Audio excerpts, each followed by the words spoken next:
Hello, you wonderful people. So for today's video, I'm going to talk about HBO Max, specifically DC content on HBO Max. Obviously, if you're unaware what HBO Max is, it is HBO streaming service. So like their response to Netflix and Hulu and Disney Plus and so on and so forth. And like I said, there's a lot of stuff coming to it, but I want to focus more specifically on DC stuff because obviously superhero stuff is kind of my wheelhouse of things. So we learned a little bit about some of the more original stuff we can see DC-wise coming to HBO Max. One of the said things is a Green Lantern show, which is really interesting. Obviously, that's a property they haven't touched too much live action. Obviously, there was the Green Lantern movie that most people are kind of about.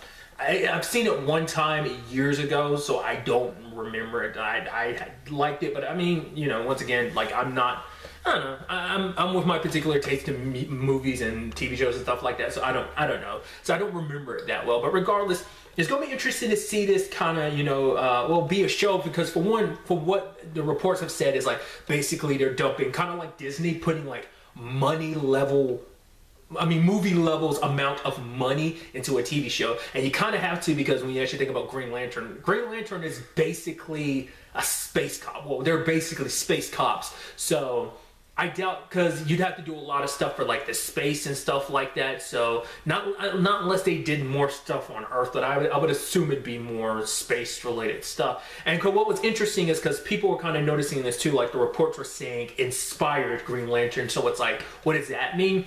I immediately chalk it up to be like, oh, you mean like the Arrowverse stuff where it's like, yeah, it's based on DC characters, but obviously you do your own thing with them. I mean, there's also the other interpretation of like, well, there's a crap ton of Green Lanterns because obviously like even just from the ones from Earth, I'm only aware of 3, obviously Hal, Jordan being one, John being another, and so is Kyle. I always forget about the third dude. I think his name's Kyle.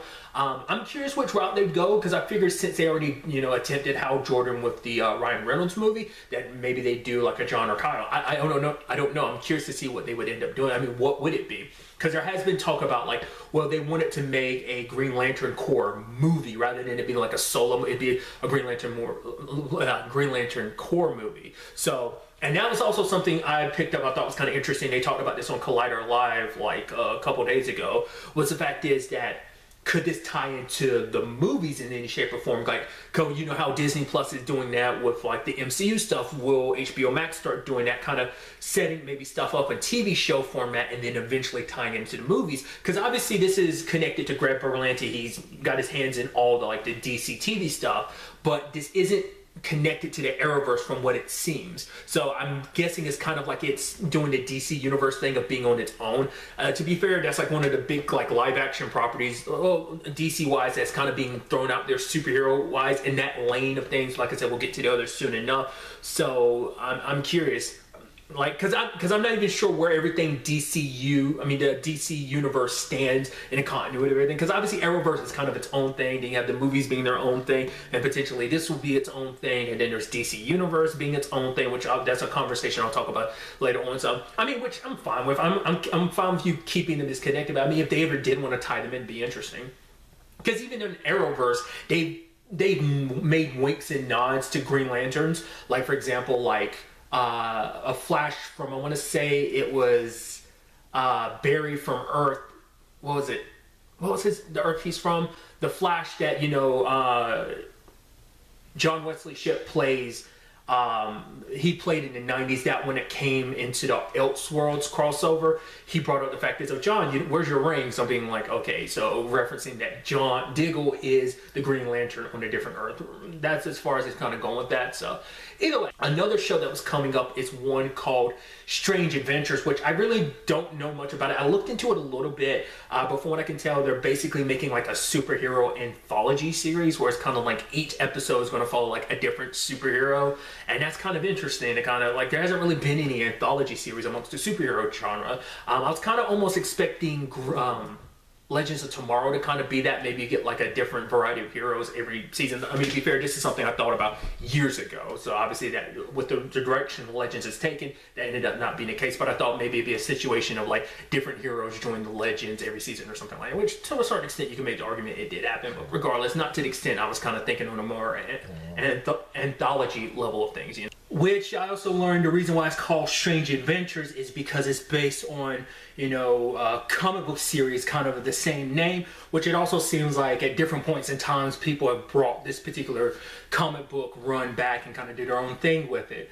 What's interesting though, the name Strange comes from Adam Strange, which obviously is interesting because of the whole Krypton situation. It seems really interesting, like I said, an anthology series around superhero stuff. From what I saw from the comic book, it was saying like the genre was like horror and science fiction. So I guess maybe you kind of get some like Twilight Zone type of stuff of just kind of, or almost kind of maybe kind of the equivalency of like a what if. Well, making the Marvel comparison, maybe kind of get something like that. And a lot of people, I didn't even notice, but like a lot of what ifs ended up being like kind of like shitty situations. They're like, oh, it's this cool thing, but there's always something terrible that ends up happening at the end. So I'm wondering, is it going to be a similar thing? Is it going to be like superhero version of like Black Mirror / Twilight Zone type of thing? So, like I said, I'm not the biggest anthology person, but I think it'd be interesting to see what they would do with it. Would it just be well-known characters, or would it be kind of lower-tier characters, or like how they'd handle that situation? And then finally, there's this third show that they mentioned. It's a DC Superhero High. Basically, it's like it's the way they were describing it in the article is like you take heroes, but basically you put them in high school.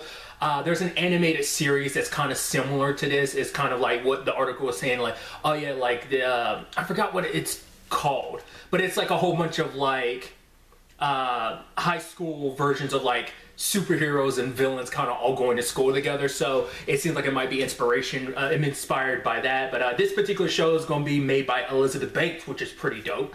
But I think that's really interesting because I feel like that area of the DC stuff hasn't been tackled yet.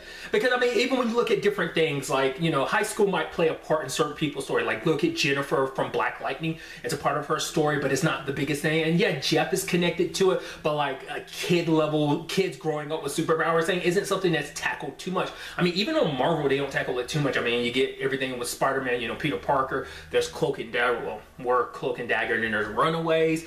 But even then, it's like the school element of just kind of being a normal student while also dealing with your superpowers doesn't come up that often. So that's another lane of like, I'd be curious to see what characters they use, like, because it'd probably just be its own established thing of like, we're not going with the continuity of like, oh yeah, Superman's here, he's a hero as a superhero with Bruce Wayne or something like that who's bad. Like it might not be something like that, but maybe something along those lines. I don't know. I'd be curious to see what they would end up being. Like I said, that's an angle, like if, especially the more young adult thing. You can even look at the Titans. Not all the Titans are actual Teen Titans. They're, adults and, most of the cases, like what, 85% of them are adults. So there's that with the new original stuff for HBO Max. Then comes a big question of, well, what does this mean going forward with the, DC Universe stuff? Because Doom Patrol, apparently from what I was reading, is apparently going to cast on both HBO Max and DC Universe at the same time when it comes out. So that's interesting to be like, okay, so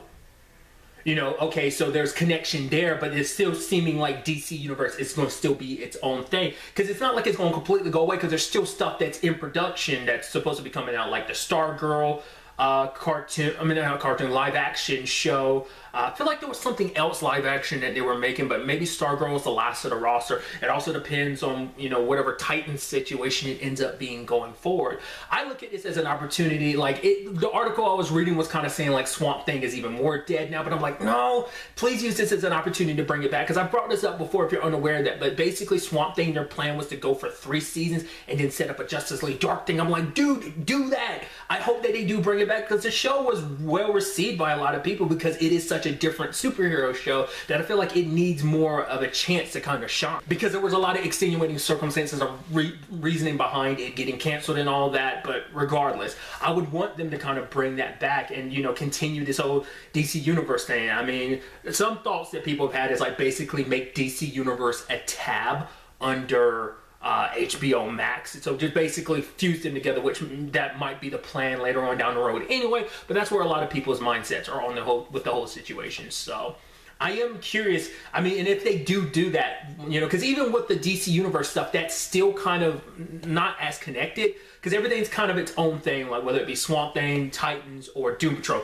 Doom Patrol was set up in Titans, but even when it came to the actual show, Doom Patrol kind of, to an extent ignores that continuity, or maybe it can still fold into that continuity. Doom Patrol just ended up being its own thing, and it didn't seem like it connected back to Titans, so it seemed like they're kind of keeping that separate. They're not kind of doing building a universe like the Arrowverse thing. It's just like, these are shows, they're standalones, maybe eventually we'll kind of tie them back into each other. I mean, and it seems like that's probably never going to tie into the Arrowverse stuff, even though stuff from Crisis, people are throwing out stuff. I don't know if it was factual, just stuff that people wanted, but there were like talks of potentially tying in like Titans to the Arrowverse stuff, which I doubt they do that, just because, like, for one, it's a whole tone difference thing that they can go along with each other tone wise, but there's also the thing of, well, these shows are mature and those aren't. I'm very curious to see where like DC's future is going forward with this whole, you know, HBO Max situation, you know, because it's even interesting because apparently like eventually down the road, because the deal between the CW and Netflix is going to end, I think they said next year, so 2020